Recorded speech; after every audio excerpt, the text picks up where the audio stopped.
In any presentation that you'll give in your life, presenting to the same audience is actually fairly easy. You understand what they care about, you had the time to talk to them, you know what they value, and you can tailor your message constantly to make sure that they understand the points that you're bringing across. So that way, presenting to someone you already know is easy.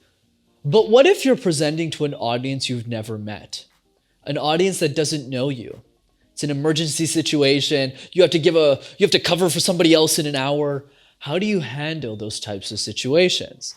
And that's exactly what we're covering on this week's episode of Master Talk. Hi everyone, I hope you're doing amazing. Brendan from Master Talk here, your go-to channel to mastering your talk. And today we're covering the art of presenting to an audience you never met.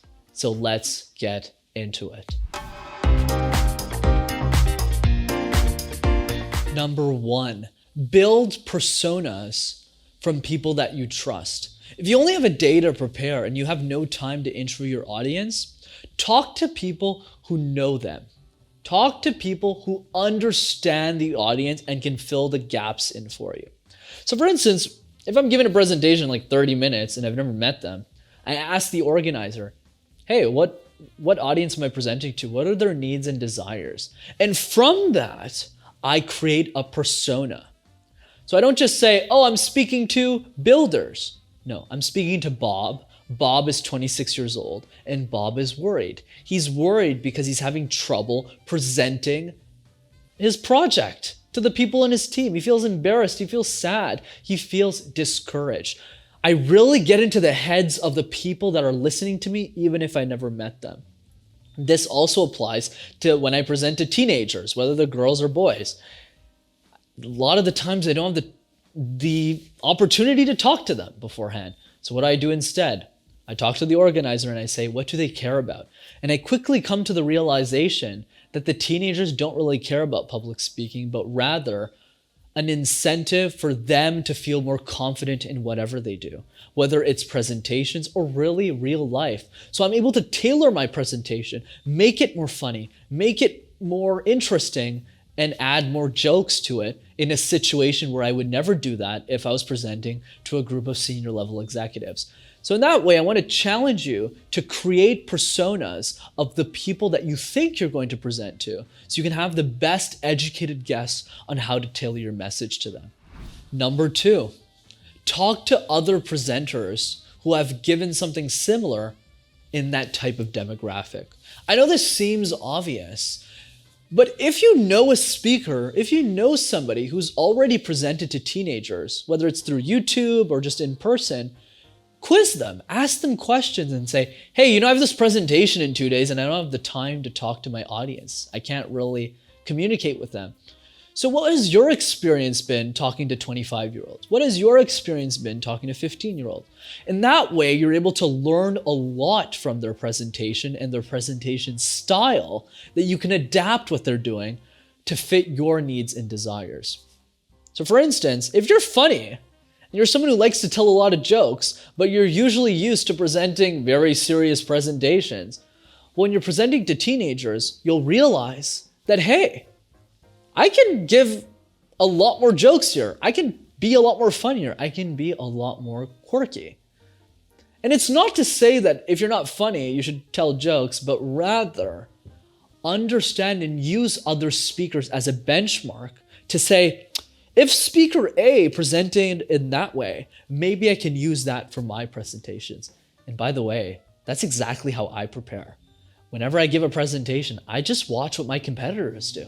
This is how he presents. This is how she presents. I'm going to take some elements that I like and incorporate them into the way that I speak.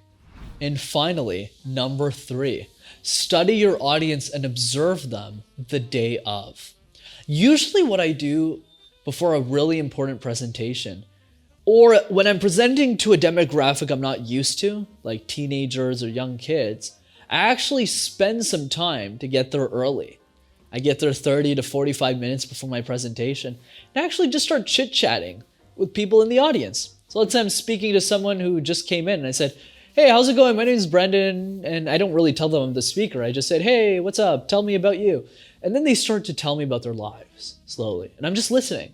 And as I'm listening to this person, I'm also observing every other person that's sitting down. What are they talking about? What do they care about? What do they value? And in that specific situation, what I realized is it was 8 a.m. in the morning. It was a Sunday. Nobody wanted to be there. So I needed to give them a reason to want to be there. So I needed to participate a bit more. I needed to raise my energy levels, and I needed to crack a bit more jokes and start, increasing my vocal tones so people would notice me in the room and say, who's this guy? I wonder what he's going to say, and increase their level of curiosity for my presentation. So notice how I completely tailored my presentation to my audience only 30 minutes before I actually went on to present. So what does this imply for you? It implies that even if you don't have that much time, even if you've never met your audience, you can still spend a bit of time before you actually present to get to know them a bit and master your message. Just because we haven't met someone doesn't mean we don't understand them. If you're going on a first date with somebody and it's a blind date, even if you don't really know them, you spend that morning, you spend the day thinking about, how can I get them to like me?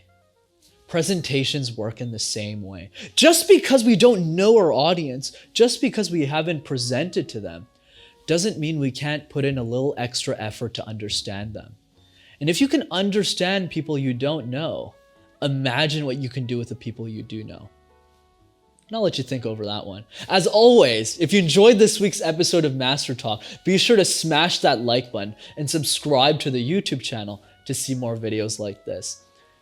And if you know someone who wants to make their audiences get excited to see them without ever seeing them first, send them this video so that they'll be one step closer to mastering their audience. See you next time, everyone. Take care.